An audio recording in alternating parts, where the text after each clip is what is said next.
Como siempre y como nos ha enseñado la historia, el mesiánico que asciende y primero le echa la culpa a los otros, segundo dice que es enviado para componer el país y tercero, las medidas draconianas. Y esto se repite muchas veces en la historia. Pero hoy los ojos del mundo, sobre todo este fin de semana, vieron y enfocaron a Argentina. Es momento de preguntar. Soy Roberto de la Madrid y esto es Detrás de la Razón. Comenzamos.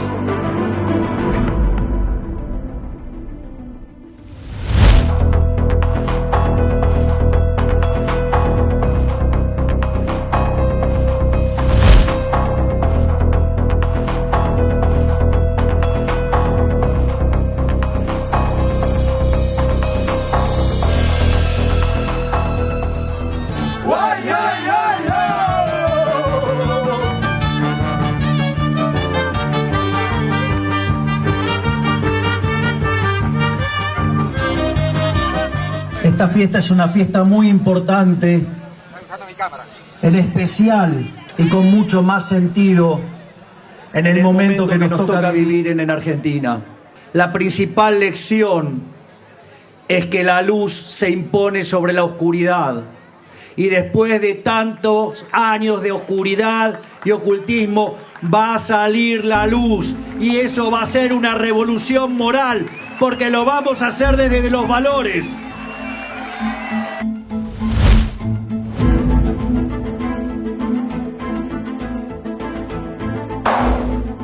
Del primer libro de Macabeos 3:19, que dice que la victoria en la batalla no depende de la cantidad de soldados, sino de las fuerzas que vienen del cielo. Y sabemos que las fuerzas del cielo van a apoyar a la Argentina y sobre todo va a apoyar a Israel en este momento. Muchísimas gracias y ¡viva la libertad, carajo!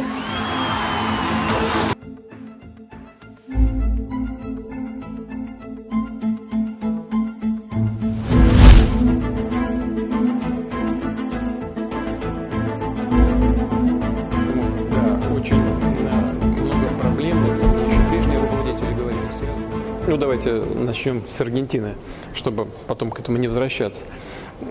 Да, всем известна идея вновь избранного президента Аргентины перейти на доллар внутри страны. Это решение, суверенное решение каждой страны. Но во-первых, в Аргентине инфляция, по-моему, где-то 143%. И поэтому, да, очень много проблем, это мне еще прежние руководители говорили, связанные с возвратом тех заемных средств, которые Аргентина получала из различных источников. И поэтому логика понятна. Но это, конечно, значительная утрата суверенитета страны. К чему приведет привязка к доллару? Если есть национальная валюта, песо, есть такой инструмент, как, немножко на инфляцию, увеличить инфляцию. Да, не очень хорошо, но все-таки это инструмент балансировки ситуации между здоровой экономикой и исполнением социальных обязательств. А если нет национальной валюты, уже ничего не подпечатаешь. Есть только один путь – сокращение бюджетных расходов на социальную сферу. No hay oscuridad que se haya logrado imponer a la luz. Es más, hay un proverbio chino que dice: no maldiga la oscuridad, prenda una vela, lo vamos a hacer. Жесткое урезание уровня заработных плат, пенсий, пособий, расходов на медицину, на дороги, на то, на это, на внутреннюю безопасность. Другого пути нет.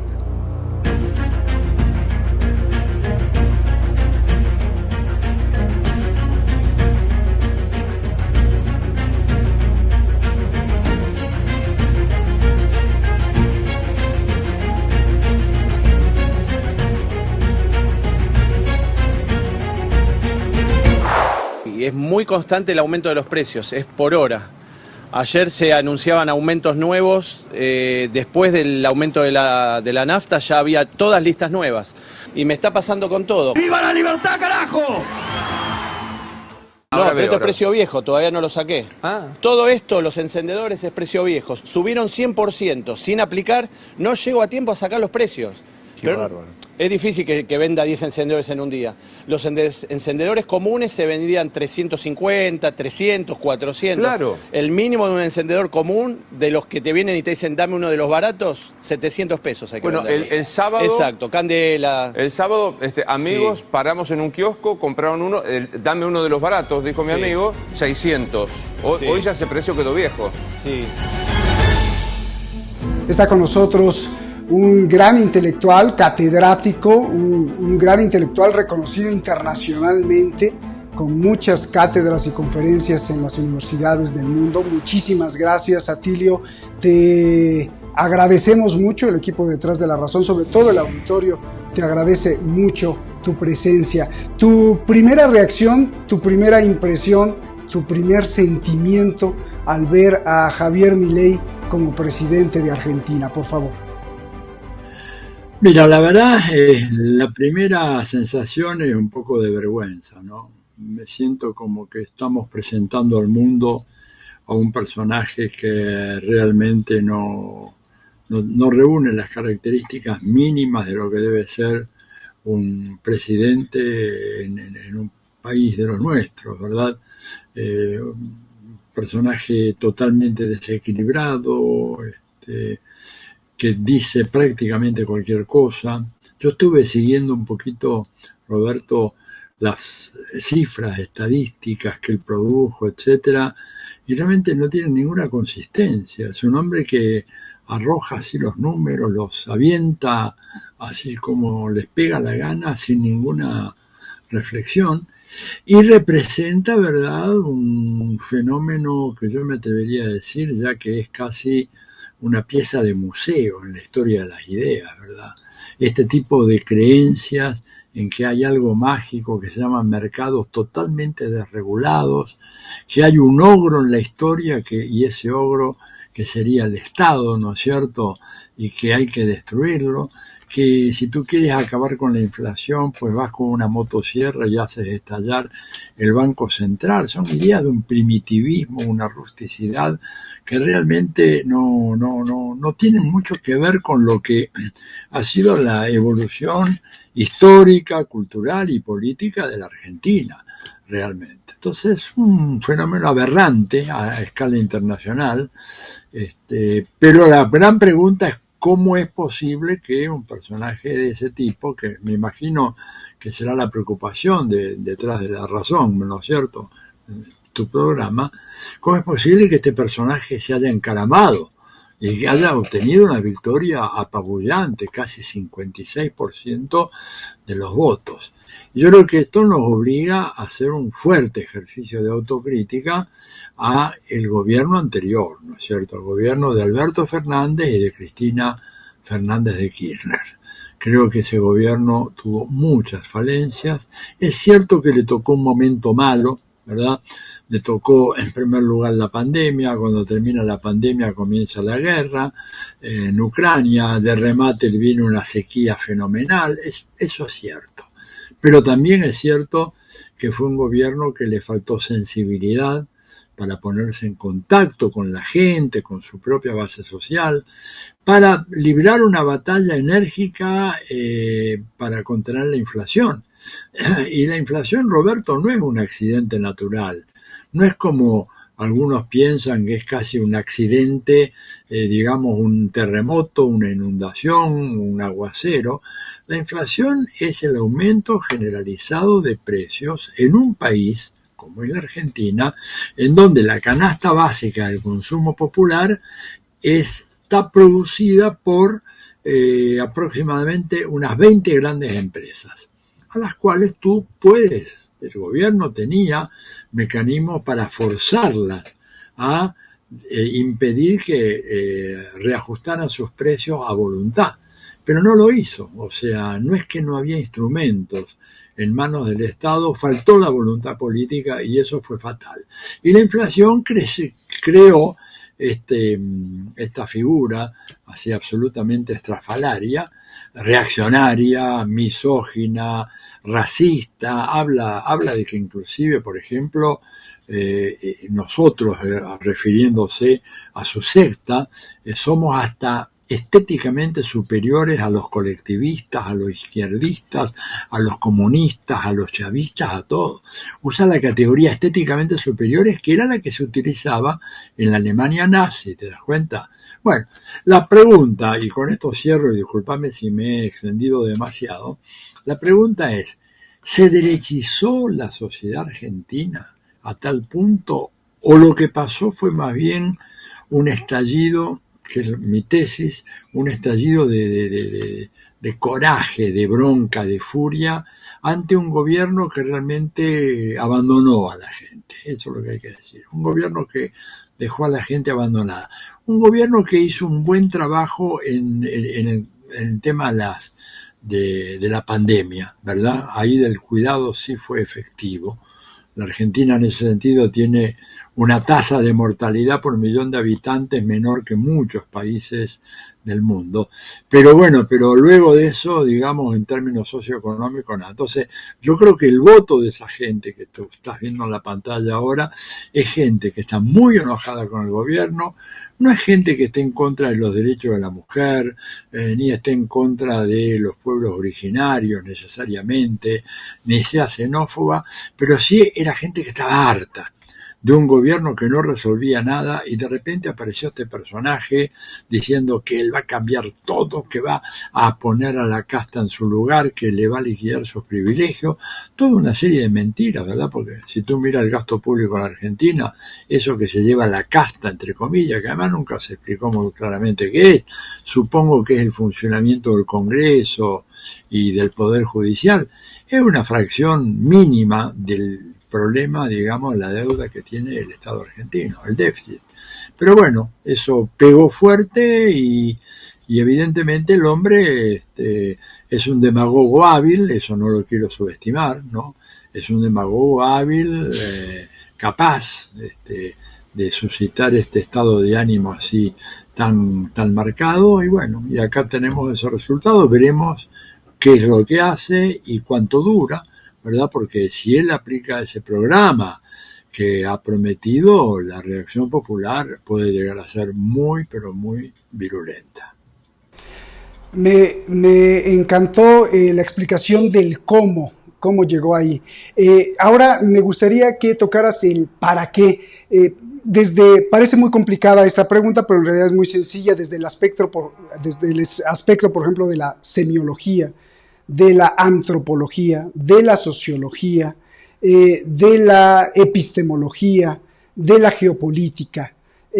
Podemos observar ciertos símbolos o cierto simbolismo que nos conduce a preguntarnos varias cosas. Por ejemplo, simbolismos como estuvo ahí Zelensky, simbolismos como querer trasladar la embajada de Israel a Jerusalén, simbolismos como quererse convertir al judaísmo, como cuestiones esotéricas, como por ejemplo con sus clones de perros, que me parece una payasada, pero puede significar algo más, como la venta de órganos. Y entonces nos podemos preguntar desde todas las áreas o desde un aspecto multidisciplinario entre la antropología, la lingüística, recordaría un poco a Chomsky ahí, preguntarnos si es que este señor de verdad se cree esto que está diciendo, o si esto es una espontaneidad de la política en donde un sujeto así llega, o este señor está obedeciendo la imposición de fuerzas supranacionales, no por esto quiere decir que sea esotérico, sino supranacionales, refiriéndome a los capitales corporativos que pesan mucho más que la soberanía de un país. ¿Cómo lo ves tú, Atilio? Mira, yo lo veo como que él realmente, genuinamente cree todo eso, ¿no? Yo creo que acá lo que se ha producido es que la derecha no tenía un candidato confiable, ¿verdad? Y cuando digo la derecha estoy hablando de la constelación de grandes grupos económicos, más que la derecha política, ¿no es cierto? Y ahí hay un personaje clave que es el expresidente Mauricio Macri, que es un hombre que tiene la llave del acceso a grandes capitales del exterior, etcétera. Macri, que es una persona sumamente, vengativa, ¿verdad? No le perdonó a Horacio Rodríguez Larreta su aspiración presidencial. Porque había un conflicto entre ambos y Macri hizo todo lo posible para liquidar a quien era uno de los candidatos de sus propias filas, que es Rodríguez Larreta. Le quedó Patricia Bullrich, pero Patricia Bullrich no tenía fuerza, ¿verdad?, como para prevalecer en una contienda electoral. Y ahí apareció este personaje de opereta, que es Milei, con todo ese esoterismo y ese cúmulo de ideologías y de creencias y de confusiones ideológicas que tienen que ver, digamos, con cuestiones astrales, con lecturas así extrañas y sesgadas de la Biblia, la referencia a los macabeos que ha hecho incluso en toda esta cosa, ¿verdad? Esto mezclado con la famosa teoría de von Hayek y von Mises, de la escuela austríaca, ¿verdad? Que es una escuela realmente que, mira, nadie la tomaba en serio. Yo te cuento, yo tomé varios cursos en economía en la Universidad de Harvard y en ningún momento enseñaban, por ejemplo, la escuela austríaca. Yo recuerdo en algún momento haberle preguntado a un profesor, oiga, y vamos a ver esa gente, y dice, mire, no, eso no tiene nada que ver con la ciencia económica, eso es una especie de filosofía mesiánica, una idea muy, muy elemental de que el mundo se mueve en función de mercados que actúan cada cual al margen de toda clase de regulación estatal. Eso no existe en el mundo real. Me decían allá en Harvard, ¿no? Porque acá nosotros en este país creemos en los mercados libres, pero tenemos la Security and Exchange Commission y esto que controla la bolsa de valores, y tenemos un sistema judicial y tenemos una legislación muy complicada que hace que los mercados, bueno, tengan un cierto control, ¿verdad? Dice, lo que plantea, ¿verdad?, la escuela austríaca realmente no, en ningún momento no ha existido ninguna experiencia concreta de un país que haya avanzado. Bueno, en el desarrollo con esta receta. Milei cree, sin embargo, eso. Ahora, Milei es un hombre que si tú le preguntas, bueno, ¿cuánto vale el kilo de pan en Buenos Aires? No tiene la menor idea. Esto hubo una entrevista periodística que fue realmente un papelón, como decimos acá en la Argentina, ¿no es cierto? Es decir, ¿cómo? Usted aspira a ser presidente del país, le preguntas cuánto vale el transporte público mínimo en la ciudad de Buenos Aires, no sabe. Le preguntas qué sale un litro de leche, no lo sabe. O sea, es un hombre que no tiene ninguna experiencia práctica de gestión, ni en el sector privado, porque yo puedo entender, tú puedes tener un empresario, ¿no es cierto?, que no tiene formación teórica de economista, pero ha tenido un manejo de 30 años, por ejemplo, una empresa, sobre todo una gran empresa. Acá en la Argentina tuvimos el caso de José Bergelbart, que es un gran empresario que se enganchó con el segundo peronismo cuando regresó Perón, etcétera, y fue un hombre que hizo una gestión económica importante, porque sabía de economía práctica. Este señor nunca ha pagado un sueldo, nunca ha pagado un sueldo, nunca ha hecho una compra. Entonces, es un personaje rarísimo. Ahora tú dices, bueno, ¿cómo lo ponen a él ahí? Bueno, lo ponen porque Macri se dio cuenta de que ya no tenía ningún otro candidato y en un momento determinado dijeron, bueno, pues y ahí todo el aparato mediático, las ONG, mismo la Embajada de los Estados Unidos, se encaminaron, ¿verdad?, para hacer de Milei un personaje digerible para la población. Él claramente mandó mensajes muy claros, ¿verdad?, hacia los Estados Unidos, declarando, bueno, a China como una amenaza a la civilización, así de abiertamente, planteando eso que tú decías, que va a llevar la embajada argentina de Tel Aviv a Jerusalén, con lo cual sería, digamos, realmente un portazo que se le da a la legalidad internacional, porque fíjate que aparte del capricho de Trump, solamente Paraguay y Guatemala, creo, tienen la embajada en Tel Aviv. Ningún otro país, ningún país europeo, ningún país de Asia tiene la embajada allá, pero propuso. Entonces, le sirve en este momento a Estados Unidos como punta de lanza en contra de la creciente gravitación de China en Latinoamérica y el Caribe. Y va a ser un cruzado. Ahora yo digo, ¿cuánto puede durar un gobernante que lleve adelante un programa de ajuste brutal como él está anunciando? Y hay que reconocer de que dijo la verdad, o sea, no le mintió a su electorado, le dijo que iba a haber un ajuste brutal, y la gente en su desesperación, bueno, la aprobó. O sea, él cree en eso que está diciendo, cree firmemente, y tiene un entorno muy extraño, ¿no es cierto?, familiar, donde hay una figura muy importante que es la hermana de él, ¿no es cierto?, la hermana de él, que es muy, una mujer de una gran influencia, de hecho se ha convertido en la primera dama, ¿no? Él tiene una relación por ahí, pero que fue así, preparada para la ocasión, pero no es nada serio. Y ella, digamos, va a ser una figura decisiva, con invocaciones también a cuestiones, yo casi te diría, de ultratumba, ¿no?